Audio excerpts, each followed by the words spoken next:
Ladies and gentlemen, Paul Syng. Hello, Paul. Hello, Bill. This is all the way out from Toronto, EST time zone.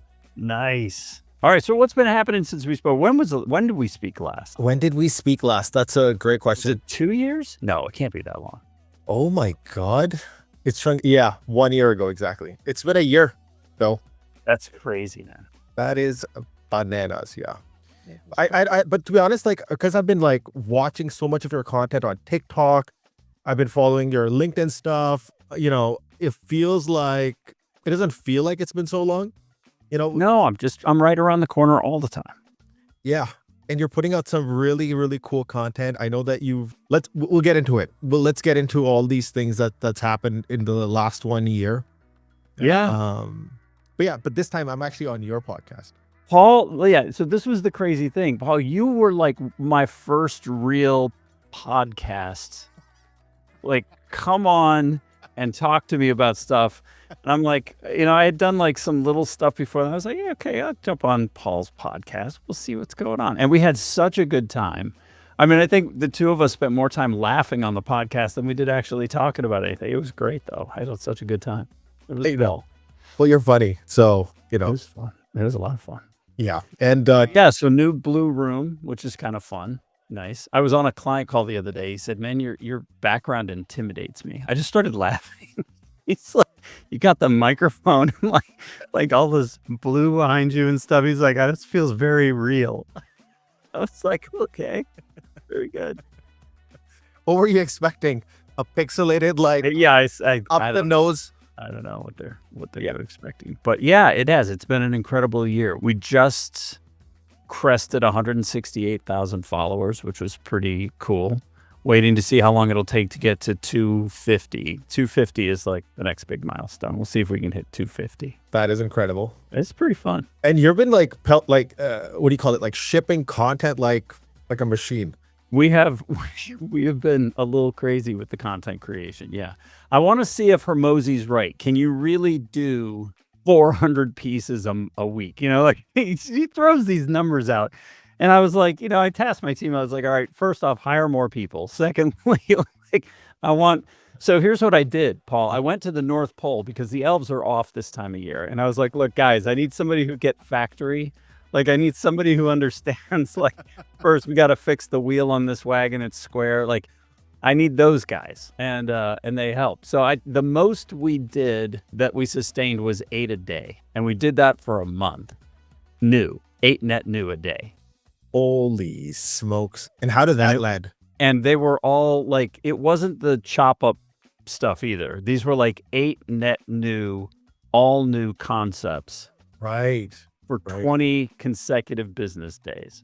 Holy smokes. And it was weekends included. Like the whole thing. It would be like the video, the edit, the whole 9 yards, drop. And I think we did actually do 8 net new. I'm sorry, that's not true. We did 5 net new and 3 repeats. Okay. And it still about killed us. Like trying to manage that kind of a flow was a lot of work. So what we did was we backed off a little bit, hired up some different people that were able to do it, and we're about to take a run at it again. What I want to try to get to is 10 a day. I want to see if we can do 10 a day. Right.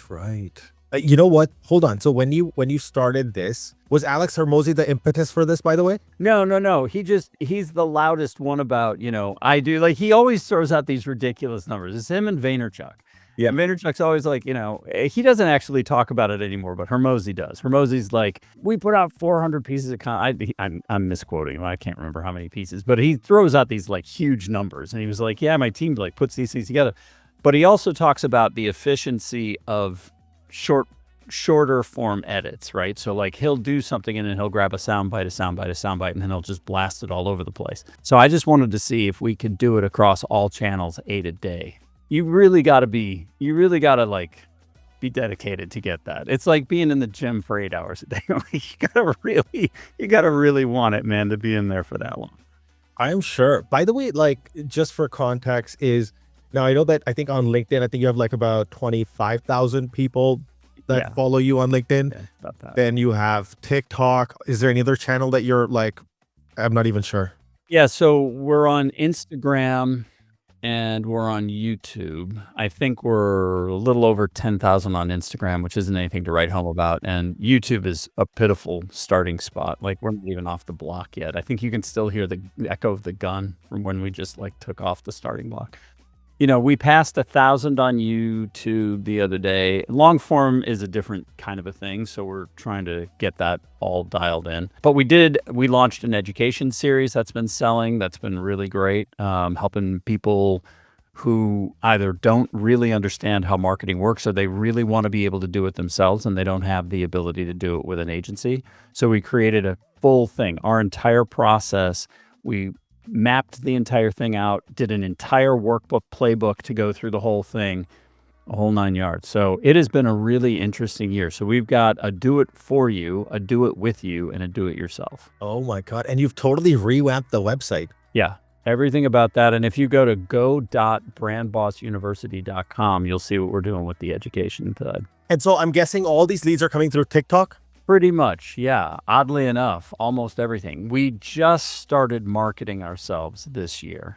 Oh my God. This is like Russell Brunson, like sales letter 101.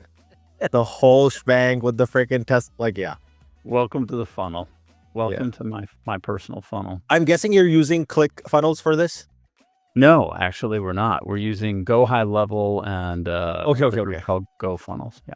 Okay. Because yeah, it's just by the structure, the look. It's like whenever I see something like this, I'm like, Russell Brunson comes to my top of my mind. Yeah. It's very ClickFunnel feel. Yeah, but this is great. Like even the packaging of it, the brand transformation playbook.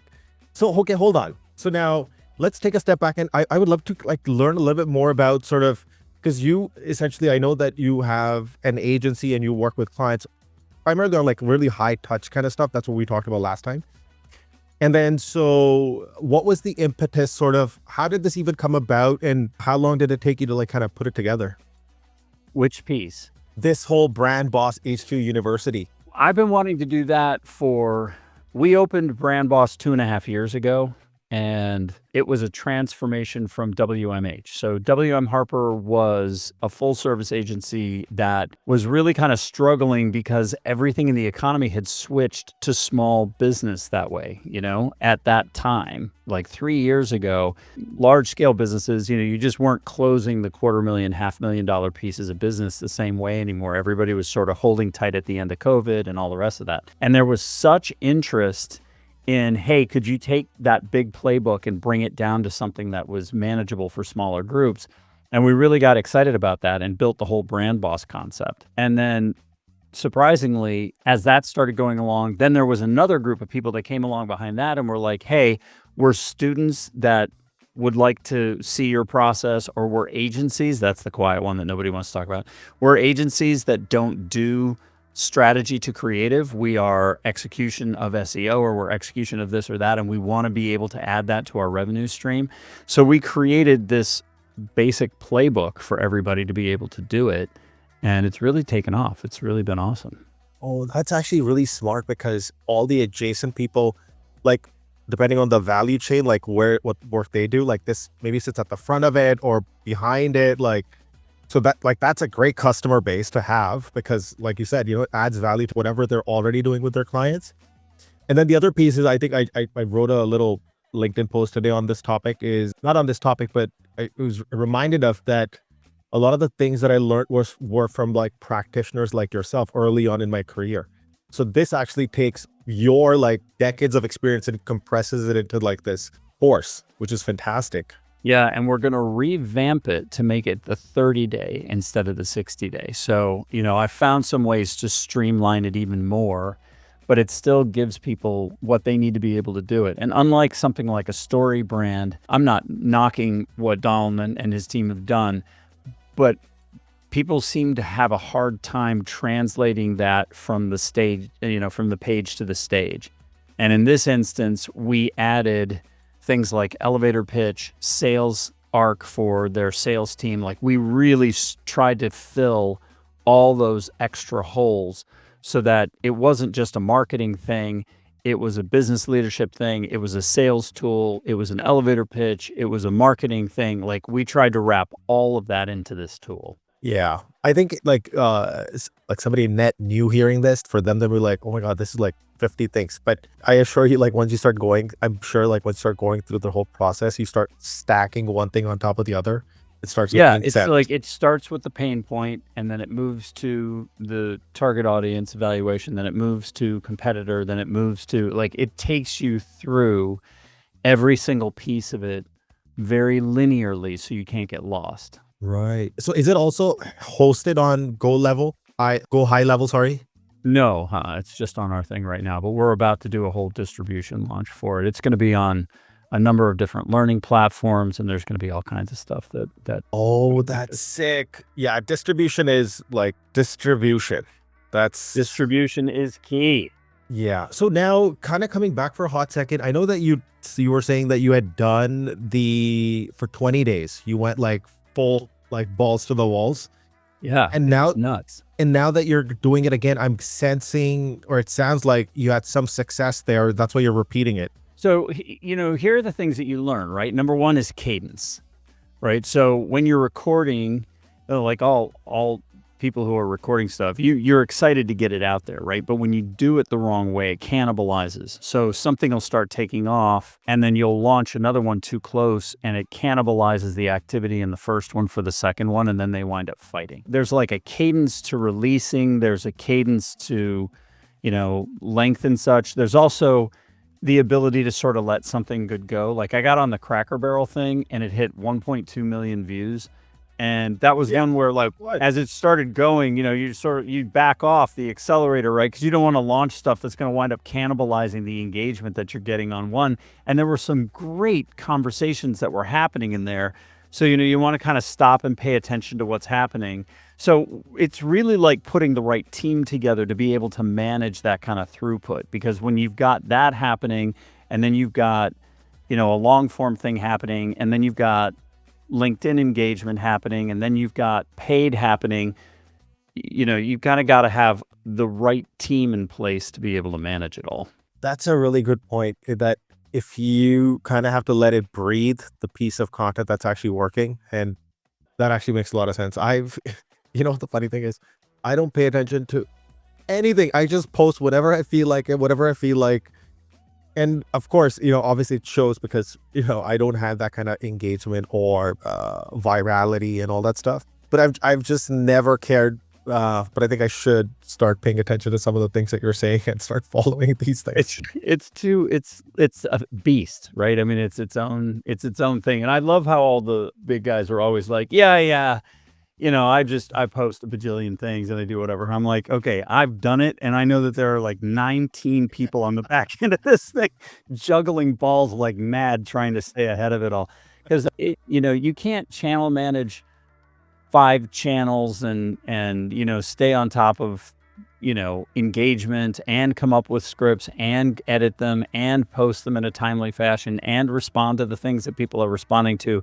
You can't do it without a team. Like it's a separate initiative. Well, that's really great that actually you have a team. I'm going to start doing now is, despite all this equipment that I have, which is basically an Aston Martin in the form of cables and cameras, is I'm thinking, and I was talking to my sister, she's doing really well on crushing it on TikTok. And what I'm thinking is just like literally just grab my phone when I go for my 10,000 steps every day, literally just record the clip, upload, that's it. Like no editing, no post-production. It's just what it is. Yep. There's a lot to be said for that.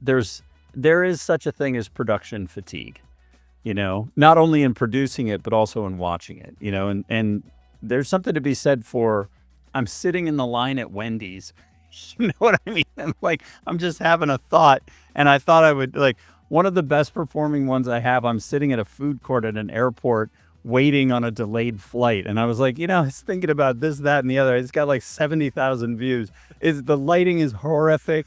Sound is terrible. Like nothing about it makes any damn sense at all, except the point was really well made. It was like, I just had 5 minutes to actually think the thought through. I was like, here, this makes sense. I remember I think the first video that blew up, where I don't know if that was your first video that blew up, but that was one of the videos. that blew up like crazy, which was like, tell me brand works or something on those lines. Yeah.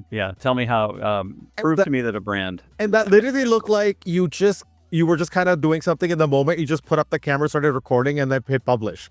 Like, it didn't look like it was so premeditated or anything. You just kind of like riffing off the cuff kind of vibe.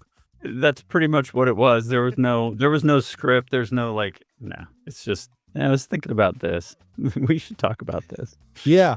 So that's kind of what I want to lean into is like, yes, there is a time when I'm like recording a podcast. I have an editor now. So she does all the editing.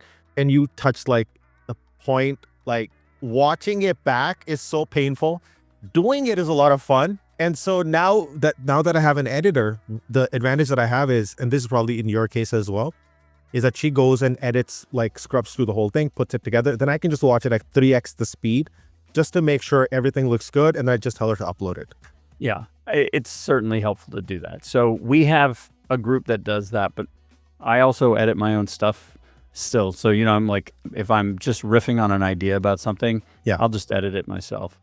Right. So, but you're so right. It's the energy has to be the right place. The tone has to be the right thing. Like I'll watch something, when I was doing the long format for the education series, you'd watch some of that stuff back and you'd be like, no, burn it, just burn it. It's like, it's so bad. And you got to go back and start again because you're like the energy, like it was hour 6 and I'm still recording and I'm like, the energy is way down here. And I'm like, the whole production team is like, God, don't say we need to do it again. And I'm like, I'm going to go take a 2-minute walk, have a quick cup of coffee. We're going to come back. We're going to do it again. But the difference is so profound. You have to do it. You've got to. Otherwise, this stuff comes off and it's like, I was doing this thing and then I was other thing, and it's just, there's no there. So you've got to do it.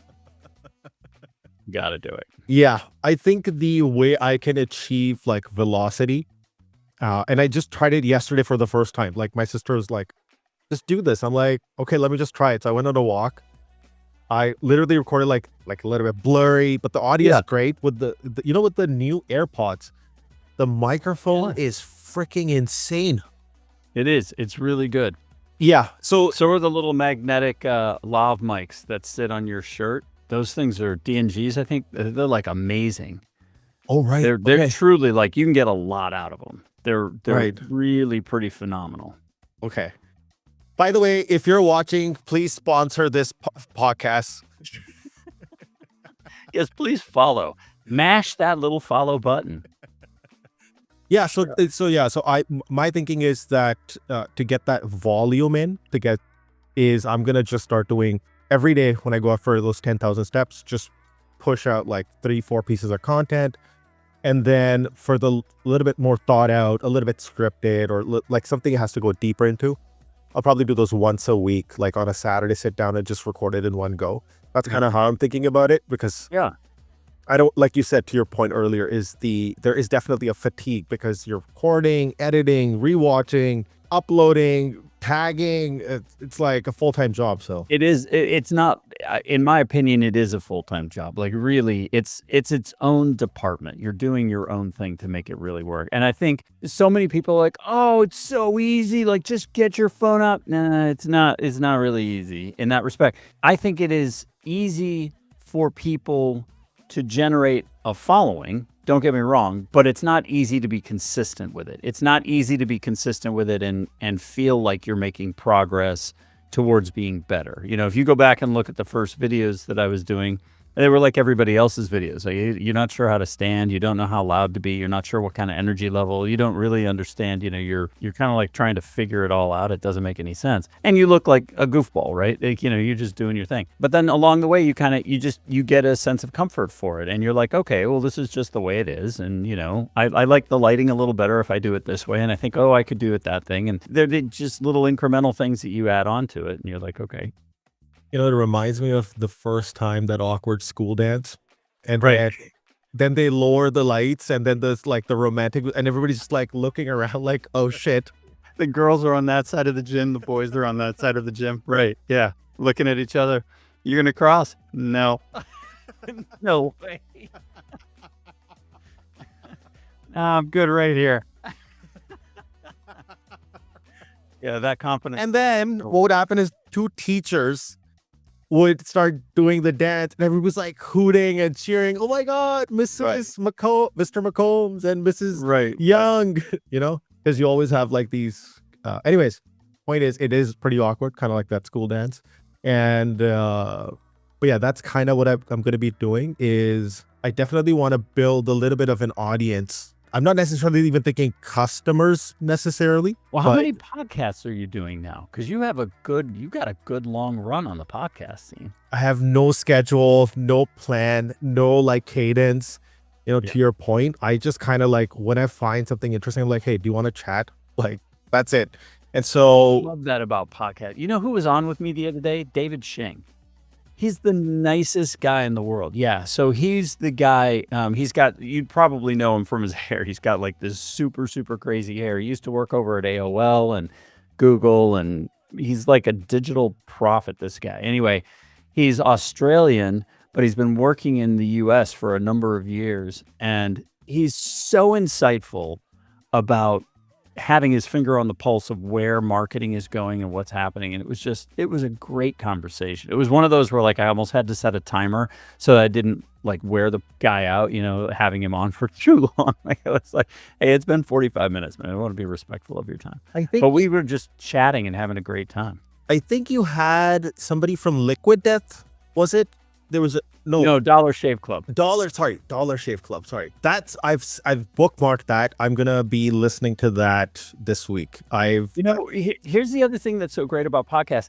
Michael became a friend. Like we're having dinner with another CMO this Friday. Like that thing spawned just like a guys get together every couple of weeks for dinner thing. And it was just like the nicest guy in the world to interview. And we did it in person, which, it seems rare by today's standards, but we did. And we just hit it off. And he was new to the area. And I was like, listen, when you move up, let me know. And I'll take some time and then get out of the house and like, we'll go do something. And we did. And we had a ball. Like we went out and had a great steak dinner and like just enjoyed each other's company. And it was really nice. So podcasts wound up being a gateway to a friend. And then another client that we had, they hired a new CMO. He was new to town. Same kind of situation. His family isn't moving up for several months. Like he's trying to get his feet wet. And I was like, well, why don't you come join us out for dinner? So he's coming to join us as well. And then Michael calls me. He's like, hey, I got another buddy that wants to come. I was like, yeah, bring him along. So like this one podcast interview wound up like connecting what's going to become this small little fleet of people that's just out sharing ideas about marketing all the time over dinner. It's just really cool. I love that because I think there's like a lot of like misconception around like what a podcast is, and people even saying like, oh, just use the podcast as like a sales vehicle. It's like, no, use the podcast to build relationships, have meaningful conversations, and then let the universe take effect. I think it is the greatest thing ever. I really do. It's the replacement. It's the antidote to social in the sense that we're separated. Closeness, right? Like I know you because I see you, but I don't know you because I've never shook your hand. I've never been in the same space. This thing actually is the networking event through the podcast. It was really, I had never even considered that as a potential outcome from it. I've just figured, okay, well, I'll interview him and then that'll be that, whatever. But what I'm finding is that a lot of the people that I'm podcasting with, you stumble onto something that you have in common or something where, somebody says, oh, could you tell me more about that after the show? You're like, oh, yeah. And the next thing you know, you've got connection that you wouldn't have had. So in a weird way, podcasts, even overdoing the social stuff because of the interaction, is a total door opener to all kinds of neat stuff. I met some amazing people doing podcasts. Like I would do podcasts even if they weren't broadcast, just because of how interesting most of the people are that you meet. And I mean, you get a couple of people where you're just like not a connection, but most of the time it's the exact opposite. You're like, oh, I didn't know that about you, or I didn't know that about your story or about this thing. Or he's like, oh, tell me about this thing or whatever. And it winds up being really cool. Oh, I love it. Is there anything else that you've sort of uncovered doing? Like, how many have you done, by the way, now? There's a guy that I know, a buddy of mine that's out in California, and he and I were doing it regularly for a little while. And then both of us got busy. He has another super, super successful podcast called Behind the Brand. And then I was wanting to start up brand education. So I got my solo thing going. And then every once in a while, we'll kind of jump back on and do a thing. But I don't know, independently, maybe 15, 20, something like that. I think the Bill Harper show sounds so good. Forget brand education. Yeah. The Bill Harper show sounds so freaking cool. I think You know what? It's so funny that you say that. We struggled. It was the Bill Harper show. And then I felt like that was so arrogant. Like I just hated it. I was like, go the other way. you have that like total late night show vibe, and like I think you should go with lean into the Bill Harper show. All right. Well, look, I'll bring it back to the team. I don't think we've done anything enough that people would be like, whatever. It's really, really cool. It just rolls off the tongue. The Bill Harper show. Bill Harper show. It's like if you had like a really long Russian sort of name, or like some Slovakian or Swedish name, it would be like, I can't even say that. I think I'm at, I think 32 episodes now. And again, Great. similar to you, I use the podcast. I was like, whatever topics I'm interested in, whoever looks interesting, I just want to talk to people. And It's kind of amazing, isn't it? it is pretty cool. But I mean, again, I think somebody I was talking to 2 days ago, they were like, I'm thinking of starting a podcast. And, so I started unpacking the conversation. I was like, it's great that you want to start a podcast, but why do you want to start the podcast? He's like, oh, because I like need to generate business, and like I want to be seen as a thought leader. I was like, okay, fair. But let me just break down a couple of things. Number one, it's production hell. Just takes a lot of time. So are you going to be committed to doing that? I used to do it all myself, but now I have a person because I just can't do it. It's really painful. I was like, there's a cost and time associated with doing a podcast. Firstly, you're in the conversation. You have to find the right people to talk to, scheduling, like post-production, pre-production. And oh, by the way, much like writing a book, don't expect anything from it. I was like, just be clear on why you're doing it. I was like, okay, so I was like, let me ask you a reverse question. If we solve the lead generation problem, would you do the podcast? He's like, no. I was like, you have your answer. And don't do the podcast at all. Yeah, you'll never stay with it. You'll never ever stay with it. It's fun though. That's the thing. Like it really is. And you'd be amazed who will say yes. Yeah. You'd be amazed who will pick up the phone and say yes. When I got the chief brand officer of Dollar Shave Club, I was like, there we go. So I think let's unpack that. Like, how did you go about reaching out to the chief brand officer, and like, how did that happen? Like, just for people to learn, because people are like, well, how does this happen? How do you get like such guests on the show? You go to LinkedIn, you type in chief marketing officer at Dollar Shave Club, and then you craft an email and you invite them and you say, hey, would love to have you come talk to me about marketing for Dollar Shave Club. Ladies and gentlemen, the check's in the mail. Like it really is not, there's no rocket science to it. And people either say yes or they say no, and you can't worry about it. I mean, if I said one to Joe Rogan tomorrow, is he going to be like, oh my God, Bill Harper invited me on his podcast?